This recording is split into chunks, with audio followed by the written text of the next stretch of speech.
अस्सलाम वालेकुम प्यारे बच्चों, कैसे हैं आप? उम्मीद करती हूँ खैरियत से होंगे और खुशबाश होंगे। आज जो हमारा टॉपिक है वो हर इंसान के लिए अहम और तालिब इल्म की बुनियादी ज़रूरत है, यानी पेपर टाइमिंग। जैसा कि आप जानते हैं कि उर्दू का पेपर सबसे तवील पेपर होता है। इसको हल करते करते टाइम का पता ही नहीं चलता। तो इसकी सबसे बुनियादी वजह जो है वो ये है कि बच्चे सवालात को हल करते हुए टाइम का ख्याल नहीं करते। तो आइए जानते हैं कि कौन सा सवाल कितनी देर में हमें कर लेना चाहिए ताकि हम बिल्कुल टाइम पे आके अपना पेपर हल कर सकें।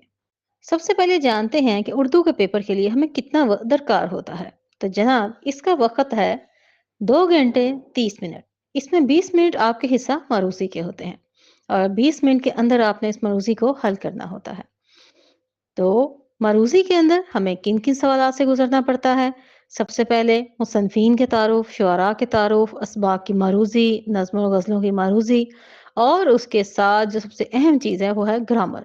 ग्रामर का पोर्शन इसमें लाजमी आता है और जो 3 सवालात मरूसी के होते हैं वो आपके इराब पे मुश्तमिल होते हैं। अब बढ़ते हैं अपने हिस्सा इंशाइया की तरफ। इसको हल करने के लिए आपके पास 2 घंटे सिर्फ 20 मिनट मौजूद होते हैं। तो नाइन्थ और टेंथ दोनों में अशार की तशरीह का होता है। इसके लिए आपको सिर्फ 50 मिनट मिलते हैं। यहाँ पे आपको 5 अशार हल करने होते हैं। अगर हर शेर को आप 10 मिनट के अंदर कर लें तो यकीनन आप बिल्कुल वक्त पे अपने ये सवाल को मुकम्मल कर पाते हैं। सवाल नंबर 3 है इक्तबास की तशरीह का। इसको आपको 30 मिनट के अंदर हर सूरत में हल कर लेना चाहिए। नाइन्थ हो या टेंथ, नसर पारे 2 आते हैं और दोनों ही आपने हल करने होते हैं। इसमें किसी किस्म की कोई चॉइस नहीं होती। इंशाल्लाह पैटर्न भी हम अगली वीडियो में यहाँ पे जरूर शेयर करेंगे। यहाँ पे एक पैराग्राफ आपको 15 मिनट के अंदर कर लेना चाहिए ताकि 30 मिनट में आप 2 पैराग्राफ को पूरी खूबसूरती के साथ हल कर सकें। अब हमारा सवाल नंबर 4, ये है मुख्तसर सवालात। ये 8 आते हैं, इनमें से आपने 5 करने होते हैं, ठीक है, लेकिन इसे आपने 10 मिनट के अंदर हर सूरत में कर लेना है।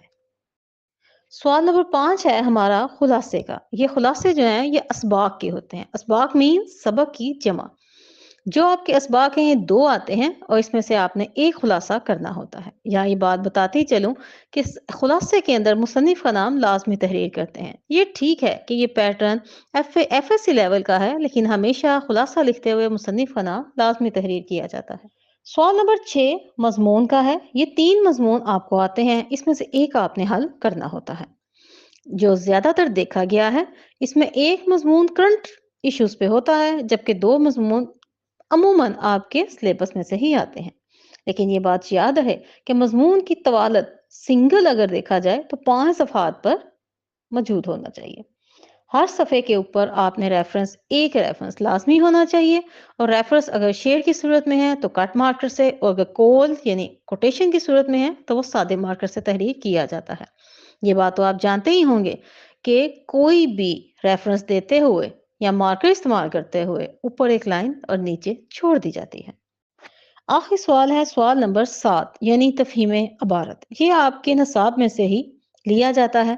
ये एक मौजूद पैराग्राफ होता है। इसके सवाल नीचे तहरीर होते हैं और जवाब आपने अबारत के अंदर से ढूंढ कर लिखने होते हैं।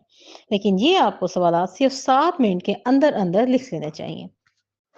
अगर आप अपना पेपर बर वक्त मुकम्मल कर पाते हैं तो इस बात का ख्याल रहे कि उर्दू में सिर्फ मेन हेडिंग को ही अंडरलाइन किया जाता है। तमाम पॉइंट्स को अंडरलाइन नहीं करते, क्योंकि इससे आपका पेपर कभी भी किसी भी सूरत में खूबसूरत नहीं लगता। पूरा पेपर करने के बाद 3 दफ़ा आयत कुर्सी लाजमी पढ़ लें ताकि ये अल्लाह की अमान में रहे और कोई भी एग्जामिनर आपके नंबर ना काट सके। अपना ख्याल रखिएगा। अल्लाह हाफिज। अल्लाह की अमान में।